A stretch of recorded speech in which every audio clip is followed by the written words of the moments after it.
Hello student, today we will do exercise 1.8. Okay, let's see. See the statement. Find a rational number between -3 and 1. हमने अब 2 rational number के बीच में 1 rational number find करना है. Okay,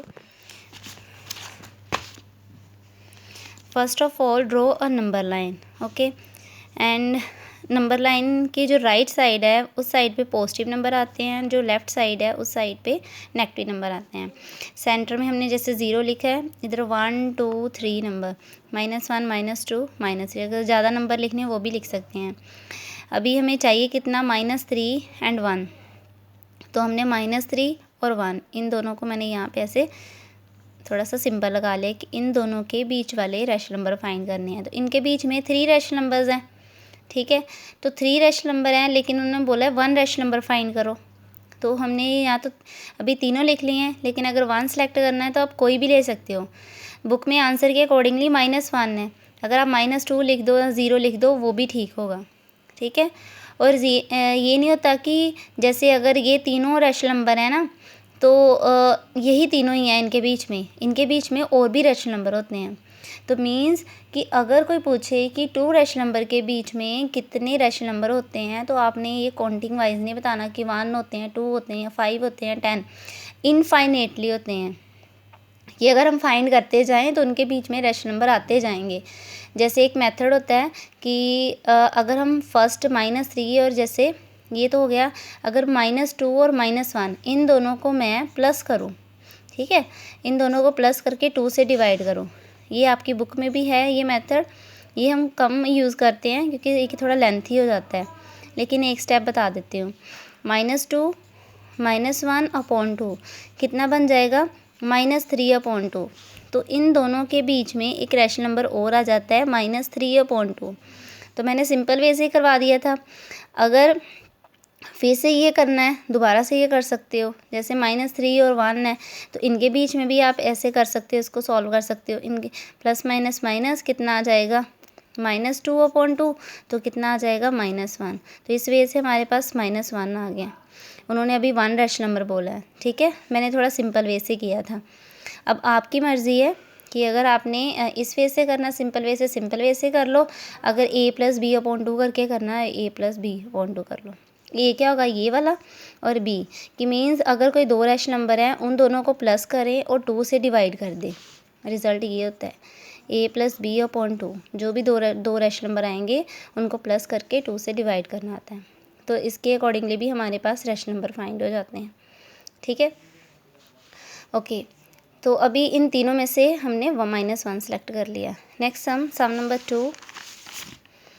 find any 5 rational number less than 2. हमने 2 से कम वाले rational number लिखने हैं.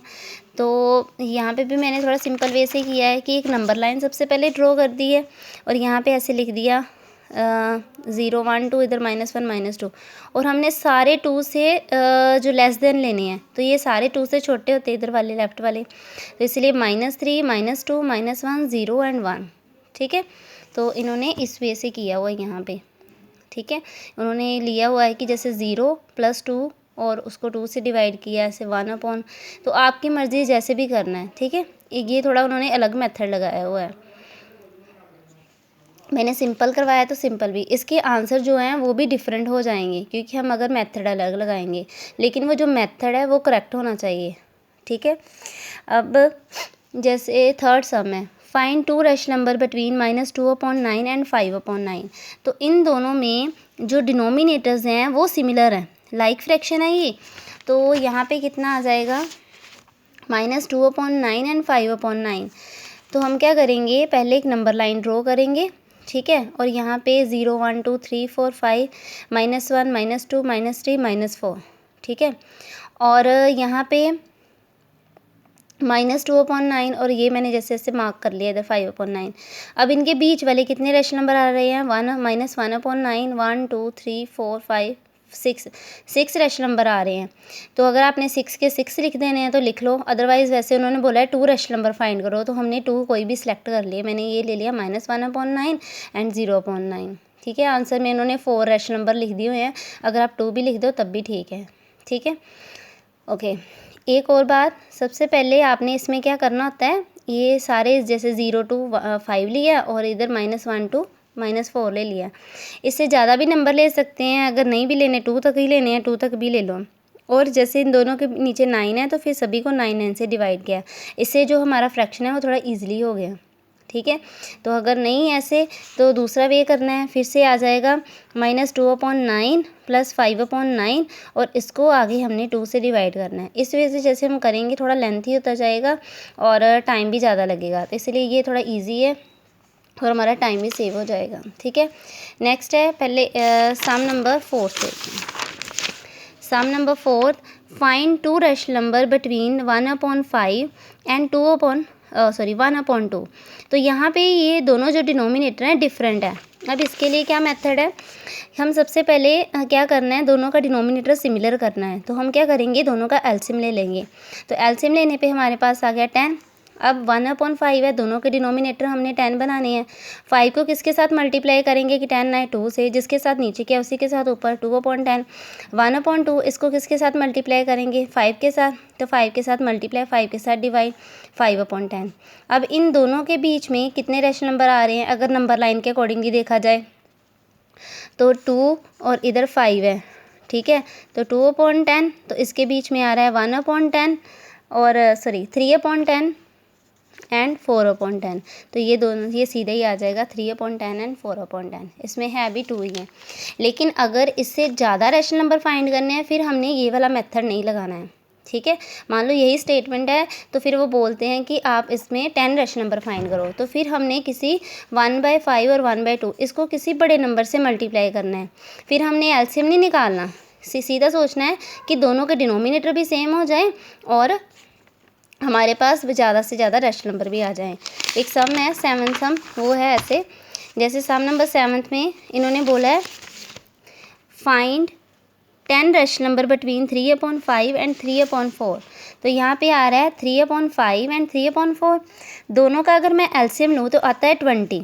ठीक है, मैंने इधर थोड़ा साइड पे किया है, अगर मैं दोनों का एलसीएम लूँ तो आता है 20।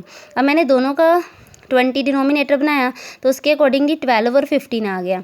और इसके बीच में एक तो आ जाएगा 13/20 और एक आ जाएगा 14/20। बाकी हमारे इजीली नहीं निकलेंगे, तो फिर इसके लिए हमने ये मेथड जो है कट कर देना है। ठीक है, हमने इसमें एलसीएम लेके नहीं करना, हमने कोई बड़ा नंबर सोचना है। अब जैसे मैंने 20 से ऊपर नीचे मल्टीप्लाई किया ताकि मेरा यहाँ पे डिनोमिनेटर में 100 बन जाए और ऊपर आ गया 60। अब मैंने इधर भी 4 को किसके साथ मल्टीप्लाई करें कि मेरा जो डिनोमिनेटर है वो 100 ही बने। इसलिए आपको ये स्टेप जो पहले सोचना पड़ेगा कि इन दोनों फ्रैक्शन को कि डिनोमिनेटर को किसके साथ मल्टीप्लाई करें कि हमारा जो डिनोमिनेटर है वो सिमिलर आ जाए। इधर 20 से करने पे 100 आया, इधर 25 से करने पे, तो ये दो फ्रैक्शन आ गए। अब इनके बीच में 14 रैशनल नंबर आ रहे हैं 61 से लेके 74 तक। तो हमने सारे नहीं लिखे, 61/100, 62/100 अप टू 70/100 तक कर दिया। ठीक है, अगर आपने ज़्यादा भी लिखने ज़्यादा भी लिख लो। ये मैंने अप टू सोन किया कि अगर सारे लिखने सारे लिख सकते हो, अगर नहीं तो अप टू सन से डॉट डॉट डाल दो, क्योंकि कई बार क्या होता है वो बोलते हैं 100 है रैशनल नंबर, 200 है तो उतने रैशनल नंबर फाइंड करो। तो फिर उसके अकॉर्डिंगली भी क्या होगा, कितने ज़्यादा हैं तो फिर हम 1-2 पहले लिख देते हैं, बीच में को डॉट डॉट डाल के और लास्ट वाला रैशनल नंबर लिख देते हैं। ठीक है, तो ये जैसे मैंने यहाँ पे 20 से मल्टीप्लाई किया है, अगर आप 15 से कर लो, 12 से कर लो तो आप कर सकते हो, लेकिन दोनों के डिनोमिनेटर सिमिलर होने चाहिए और साथ में उनके बीच में जितने रैशनल नंबर पूछे हैं वो होने चाहिए, कम नहीं होने चाहिए, ज़्यादा हो जाए कोई बात नहीं। ओके, बस आज के लिए इतना ही है और आपका फर्स्ट चैप्टर आज कंप्लीट हो गया है। Okay, thank you.